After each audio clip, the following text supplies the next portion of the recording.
mistake that is still common on inspections in the field is when electricians only look at Chapter 9 as far as conduit fill goes and don't consider other parts of the NEC and ampacity requirements. 310.15 of the NEC tells us that when there's more than 3 current carrying conductors bundled together, you have to make adjustments for ampacity. The trigger is not conduit size or number of wires, it's how many current carrying conductors you have bundled together. Chapter 9 of the NEC only gives you requirements for raceway fill and space limits, not whether conductors can legally carry the connected load. Once the conductor count increases, heat dissipation changes occur, and that's why NEC 310.15 requires ampacity adjustments. Once current carrying conductors are grouped together, ampacity drops.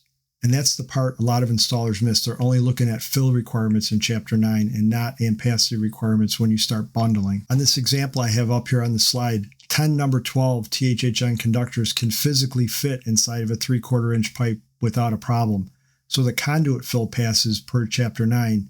But now because you have a bundle of 10 current carrying conductors in that pipe, the NEC requires a 50% ampacity adjustment. So that number 12 copper THHN, if you go to the 90C column, you see that it is rated for 30 amps. But after the required 50% adjustment, now that same wire is only rated for 15 amps. So that conductor would no longer support a 20 amp circuit, even though the conduit passed the fill requirement of Chapter 9. That's why in commercial jobs, we'll often pull number 10s on a 20 amp circuit in order to meet the bundling and ampacity requirements, and the inspectors are going to evaluate both conduit fill and bundling requirements. Did you meet the ampacity requirements of that bundle? If you want a more detailed look at this topic, you can go to my site buildingcodegeek.com, where I give you a full breakdown.